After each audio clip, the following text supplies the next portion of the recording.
everyone. In the second part of Lecture 5D, we will focus our discussion on the different techniques used in EDTA titration and their accompanying calculations. We will also discuss one of the more common applications of EDTA titration, which is the determination of water hardness. In this lecture, you'll be able to describe the different techniques that are used relevant to EDTA titrations. In addition, you'll be able to perform calculations involving the said techniques, and finally, be able to determine the water hardness of a given sample. So what are the techniques related to EDTA titrations? Let's begin with direct titration. Direct titration is what you have done in experiment 5, wherein you simply put an appropriate indicator in the solution containing the metal ion analyte, and then this is titrated with standard EDTA. In doing this, you have to be sure that the pH of the solution gives a high K' value for a stable metal EDTA complex, and that the color change of the indicator on this said pH is also easily identifiable. There are cases when direct titration is not feasible, such as when metal EDTA reaction is too slow, or when the metal precipitates at the chosen pH level. Also, an effective indicator may not be available for the said reaction, or if the metal blocks the indicator. Indicator blocking happens when the metal indicator complex is too strong that the metal does not dissociate from the indicator when EDTA is added. So when these things happen, indirect EDTA titration techniques are often done. One example is the indirect determination of barium concentration in a given sample. The barium is first reacted with magnesium sulfate so that barium forms the insoluble barium sulfate. Then, the magnesium in the solution is titrated with standard EDTA, and from there, the equivalent barium concentration can be calculated. Another indirect way of determining the analyte concentration is by back titration.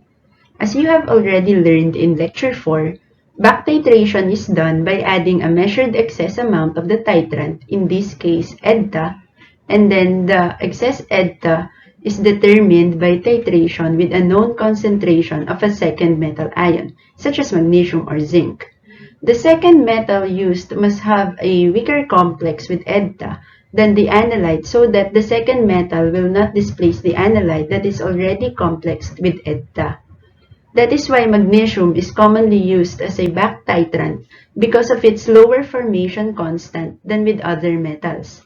It also complexes at a pH that is suitable for common EDTA indicators such as EBT and Kalmagite. To check your understanding, let us consider this problem. A 25 ml aliquot of a solution containing mercury in dilute nitric acid was treated with 10 ml of 0.04882 molar EDTA, and the pH was adjusted to 10 with an ammonia buffer. 2 drops of EBT were added, and the excess EDTA required 24.66 ml of 0.01137 molar magnesium to reach the endpoint. What is the molarity of mercury in the sample? So first, we must know how much of the EDTA reacted with mercury. This is done by getting the difference of initial moles of the EDTA added and the moles of the excess EDTA that reacted with magnesium during back titration. Substituting the known values, we get 0.2078 moles EDTA. The moles of mercury in the sample is just equal to this amount since EDTA and mercury reacts in a 1:1 ratio. The molar concentration of mercury is calculated by dividing the moles of mercury by the aliquot volume. We get here 8.312 times 10 to the negative 3 molar mercury.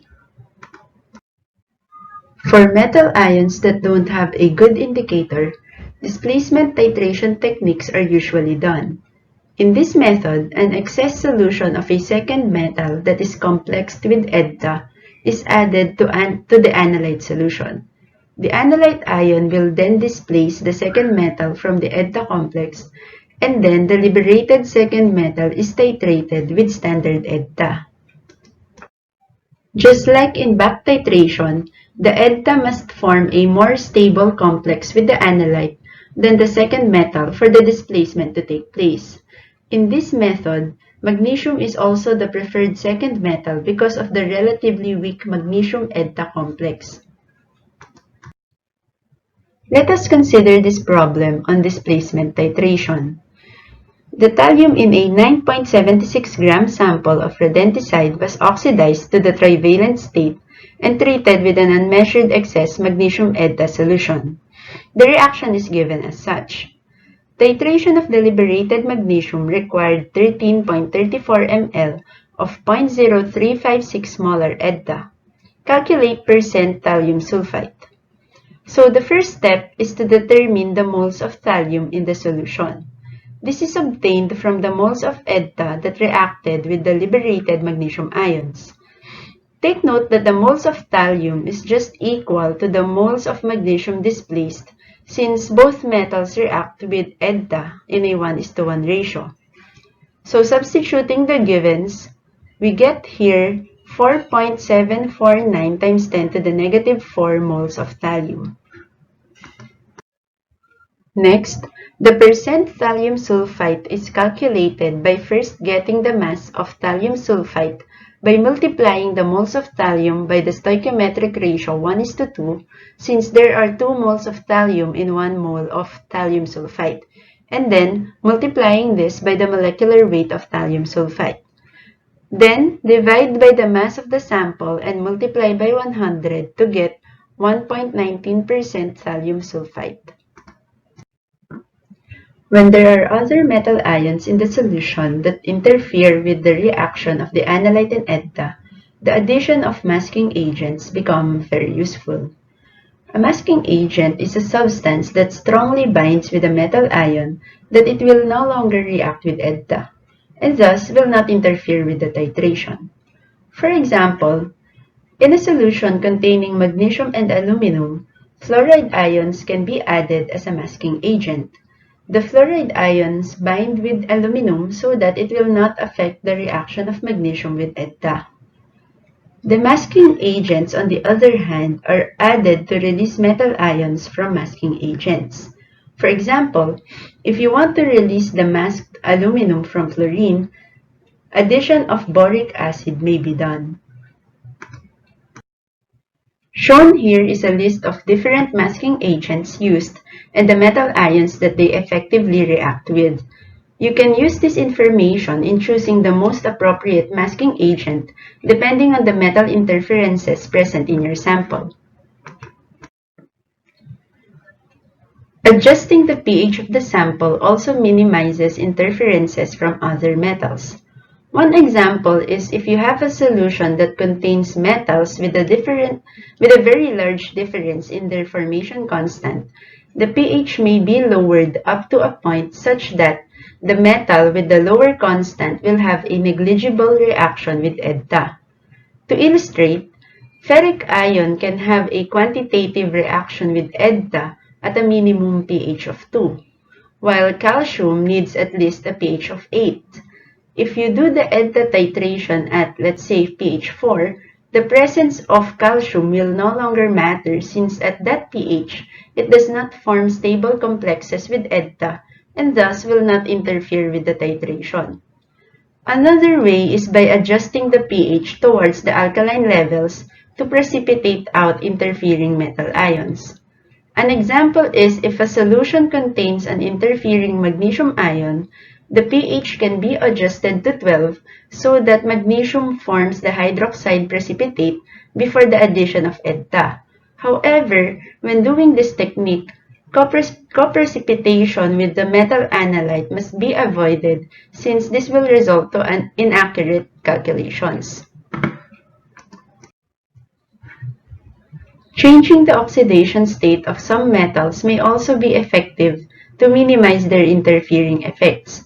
For example, if the analyte exists in a solution with ferric ions, the effect of iron interference may be eliminated by reducing the ferric ions to ferrous ions which have relatively lower formation constants. Since ferrous ions quantitatively react with EDTA at a minimum pH of about 5, performing the titration at a much lower pH will eliminate the ion interference. Lastly, the addition of another complexing agent that forms a much stronger complex with the interfering metal than EDTA will also minimize its effect. To further understand masking techniques, let us consider this problem. An alloy of chromal containing nickel, iron, and chromium was analyzed by a complexation titration using EDTA as the titrant. A 0.7176 gram sample of the alloy was dissolved in nitric acid and diluted to 250 ml in a volumetric flask. A 50 ml alicate of the sample, treated with pyrophosphate to mask the iron and chromium, required 26.14 ml of 0.0583 molar EDTA to reach the Murexide endpoint. A second 50 ml alicate was treated with hexamethylene tetramine to mask the chromium. Titrating with 0.0583 molar EDTA required 35.43 ml to reach the Murexide endpoint. Finally, a third 50 ml alicate was treated with 50 ml of 0.0583 molar EDTA and back-titrated to the Murexide endpoint with 6.21 ml of 0.0632 molar copper. Report the weight percent of nickel, iron, and chromium in the alloy. Since that was a lengthy problem, the first step here is to analyze and understand what happened in the problem. The sample contained 3 metal ions, namely nickel, iron, and chromium. 3 titrations were done, where in each titration, different masking techniques were applied. In the first titration, iron and chromium were masked so that the EDTA can only react with nickel. Therefore, the moles of EDTA is just equal to the moles of nickel in the sample. In the second titration, only chromium ion was masked.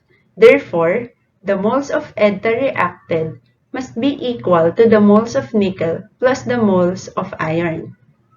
Finally, in the third titration, no masking was done. Thus, nickel, iron, and chromium all reacted with EDTA that was added. However, it is implied that EDTA was added in excess, and the excess EDTA was reacted with copper. Therefore, the total moles of EDTA should be equal to the moles of nickel, iron, and chromium plus the moles of copper that reacted during back titration. Knowing this information, we can now proceed with the calculations. Since only nickel reacted in the first titration, we can easily calculate the percent nickel in the sample. First, get the moles of nickel based on the moles of EDTA that was added. Then, calculate the mass of nickel using its atomic weight. Then, for the percent nickel, remember that only a 50 ml alicate was used from the 250 ml solution containing the whole sample. Therefore, you have to multiply the calculated mass by 5 to get the total mass of nickel in the sample, and then divide it by the mass of the sample to get 62.32%. Next, we can now determine the percent iron in the sample from the data of the second titration. Remember that in this titration, only nickel and iron reacted with EDTA. And since we already know the moles of nickel from step 2, we can just subtract that value from the moles of EDTA that was added to get the moles of iron. Next, calculate the mass of iron using its atomic weight. And then, multiply it by 5 to get the total iron in the sample, and finally, divide it by the sample mass to get 21.08% iron. Lastly, the percent chromium is calculated from the back titration data. As mentioned in step 1, the moles of EDTA in this titration is equal to the total moles of nickel, iron, and chromium plus the moles of copper that reacted during back titration. So first determine the moles of copper from back titration by multiplying its volume and concentration. Next, get the difference of the moles of EDTA added and the sum of the moles of nickel, iron, and copper to get the moles of chromium. Then, multiply this by the atomic weight to get the mass of chromium, multiply it by 5 to get total chromium, and then divide it by the mass of the sample to get 16.58% chromium. Because of its effective reaction with virtually all metal ions, EDTA titration has since become a popular technique used in different industrial applications for the determination of different metals. Some examples are the determination of calcium in the food industry, or calculation of water hardness or heavy metal contaminations for environmental applications, or the determination of metal concentrations in the pharmaceutical industry. In the succeeding slides, we will discuss the application of EDTA complexation on the determination of water hardness. So first, what is water hardness? The technically correct definition of total water hardness is the total amount of dissolved multivalent metals in water. However, it has since been established that a good estimate of the water hardness can be conveniently obtained by considering only the amounts of dominant metals, namely calcium and magnesium. Total hardness is commonly expressed as milligrams of calcium carbonate per liter, or ppm calcium carbonate. This unit is calculated by assuming that all calcium and magnesium are present only as calcium carbonate. This is chosen as the standard unit for water hardness because it makes calculations easier since its molar mass is just 100. Also, calcium carbonate is a primary standard and the most insoluble salt among the water metal content, which makes it easier to use in testing and experiments. Total hardness is also the parameter used to classify water samples into 4 categories, depending on the concentration of calcium and magnesium in water. The effects of hard water were already discussed in the post-lab discussion of Experiment 5, so we will not focus on this slide anymore. There are 2 types of water hardness depending whether it can be removed by heating or not. First is carbonate hardness or temporary hardness, which is so called because this can be removed by heating.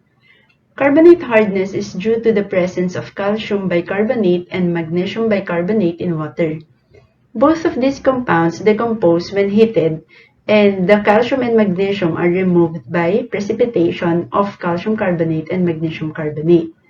If you have hard water and usually boil it in the same kettle, over time you will see solid deposits forming at the bottom of the kettle. These are the carbonate precipitates that formed each time hard water is boiled. The other type of water hardness is non-carbonate hardness or permanent water hardness. As the name implies, this cannot be removed by simply heating the water. Permanent hardness happens when calcium and magnesium form soluble salts with chlorides, nitrates, and sulfates. The removal of permanent hardness is more expensive because of the need to add other chemical substances such as washing sodas or resins.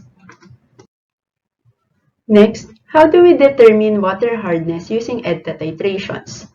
Water hardness can be determined by direct titration of the water sample with standard EDTA using EBT indicator.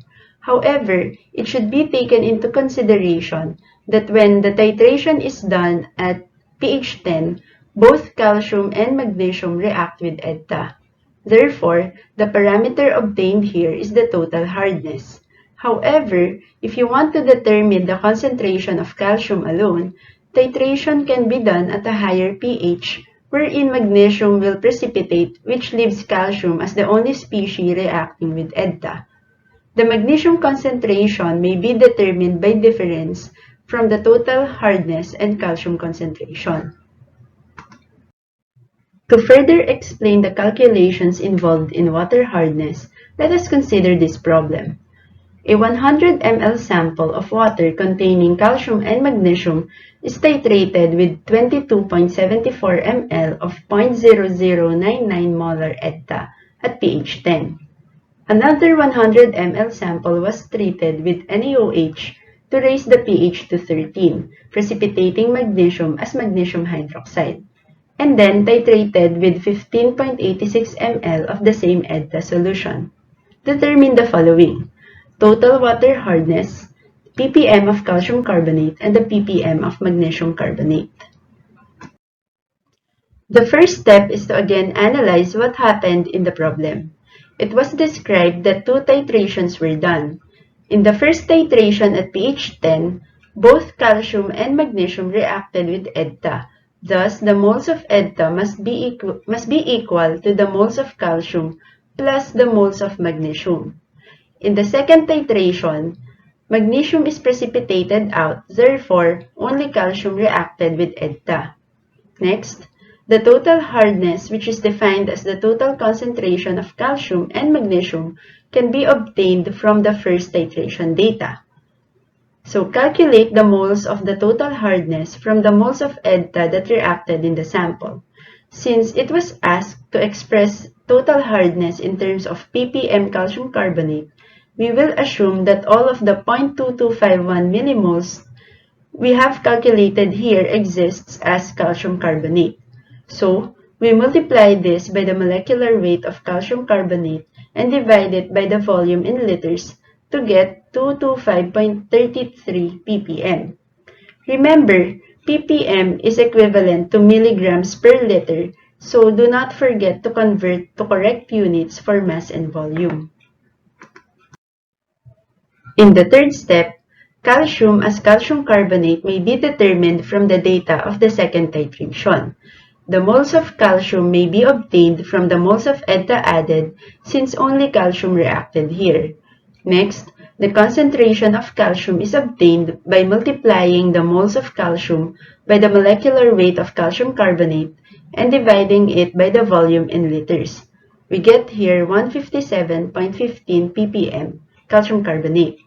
And then finally, the concentration of magnesium as magnesium carbonate is determined by getting the difference of the moles of the total hardness and the moles of calcium from the first and second titration respectively.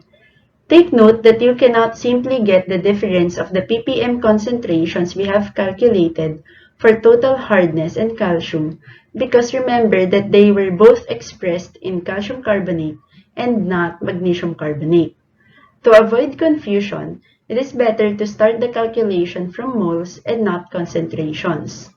So first, get the moles of magnesium by difference, and then calculate the concentration by multiplying the moles of magnesium by the molecular weight of magnesium carbonate, and then divide it by the volume in liters to get 57.43 ppm magnesium carbonate. This ends our discussion for Lecture 5D. Thank you for listening and see you in our synchronous session.